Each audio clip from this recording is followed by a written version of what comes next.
Hello everyone. आज हम बात करेंगे फंडामेंटल राइट्स ऑफ इंडिया पे। तो there are basically 6 fundamental rights provided in the Indian constitution. First, right to equality. Second, right to freedom. Third, right against exploitation. Fourth, right to freedom of religion.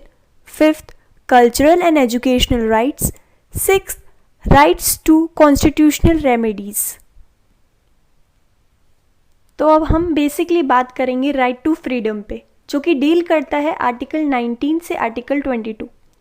Article पे जाने से पहले हमें ये पता होना चाहिए राइट टू फ्रीडम है क्या। तो राइट टू फ्रीडम हमारा फंडामेंटल राइट है जो कि कॉन्स्टिट्यूशन ऑफ इंडिया में दिया गया है। राइट टू फ्रीडम हमें क्या क्या देता है, वो सिटीजन्स को क्या क्या देता है। Freedom with respect to speech and expression देता है, टू फॉर्म एसोसिएशंस देता है, फ्रीडम ऑफ पर्सनल लिबर्टी देता है, freedom to live a life of dignity etcetera हमें देता है। तो अब हम आते हैं आर्टिकल 19 के ऊपर।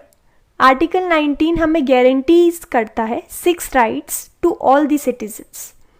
Right to freedom of speech and expression, right to assemble peacefully and without arms, right to form associations और यूनियंस और cooperative societies, right to move freely throughout the territory of India, right to reside and settle in any part of the territory of India, right to practice any profession or to carry on any occupation, trade or business।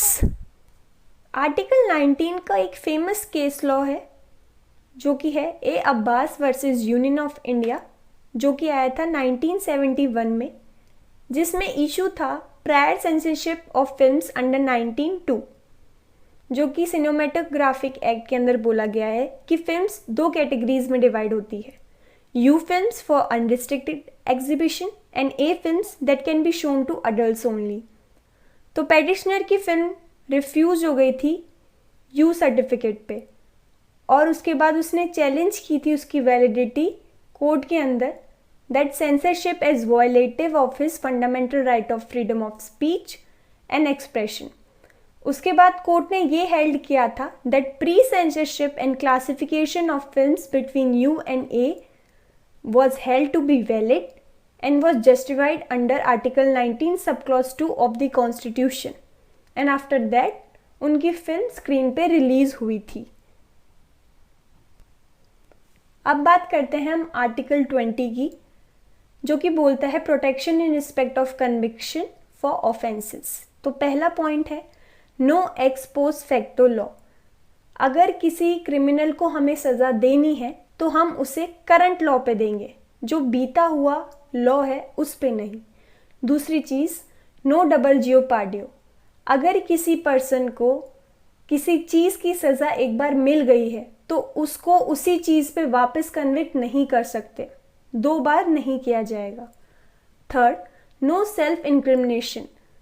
अब person को हम compel नहीं कर सकते to be witness against himself.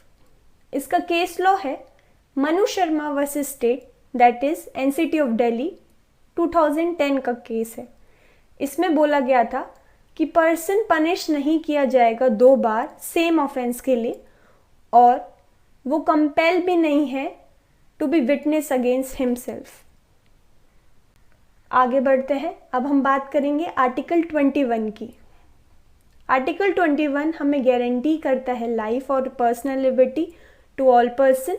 हमें guarantee करता है right of persons to live with human dignity. वो इंक्लूड करता है different aspects of life which go to make a person's life meaningful, complete and worth living. ये right apply करता है हर एक पर्सन पे, ना कि सिर्फ सिटीजन्स पे। इसका फेमस केस लॉ है Maneka Gandhi versus union of India, जो कि 1978 के अंदर आया था। ये case law A K. Gopalan case के बाद आया था। ए.के. गोपालन केस के अंदर पर्सनल लिबर्टी की बात की गई थी, और ये केस भी उसी चीज़ पे रिवॉल्व होता है। तो मेनका गांधी को उनका पासपोर्ट देने से मना कर दिया गया था, जिनकी वजह से वो बाहर नहीं जा सकती थी। तो कोर्ट ने फाइनली ये बोला था कि that right to travel and go outside the country is included in the right to personal liberty जो कि गारंटी करता है आर्टिकल 21 के अंदर। और कोर्ट ने ये भी रूल किया था कि that the mere existence of an enabling law was not enough to restrain personal liberty, such a law must also be just, fair and reasonable. अब बात करते हैं हम आर्टिकल 21A की, जिसमें ये बोला गया है कि फ्री एजुकेशन दी जानी चाहिए सारे बच्चों को। किस एज से किस एज तक? एज 6 से लेके 14 ईयर्स तक। किस मैनर में? एज द स्टेट में बाय लॉ डिटरमाइन। अब हम बात करते हैं राइट टू फ्रीडम के लास्ट आर्टिकल की, जो कि है आर्टिकल 22। इसमें बोला गया है a person can not be arrested and also detained without being inform why he is being arrested. दूसरा, a person who is arrested can not be denied to be defended by the legal practitioner of his choice. In fact, this means that the arrested person has the right to hire the legal practitioner to defend himself, herself. Every person who has been arrested will be produced before the nearest magistrate within the 24 hours. The custody of the detained person cannot be beyond the set period expected by the authority of magistrate. उसके बाद इसका case law है Prem Narayan versus union of India, जो कि है 2019 का case, जिसमें Allahabad high court ने ये बोला था preventive detention is an encroachment upon the personal liberty of an individual and it can not be encroached in a casual manner, but despite such caution courts have often condemned encroachment of liberty, essentially giving no remedy to the person of his suffering.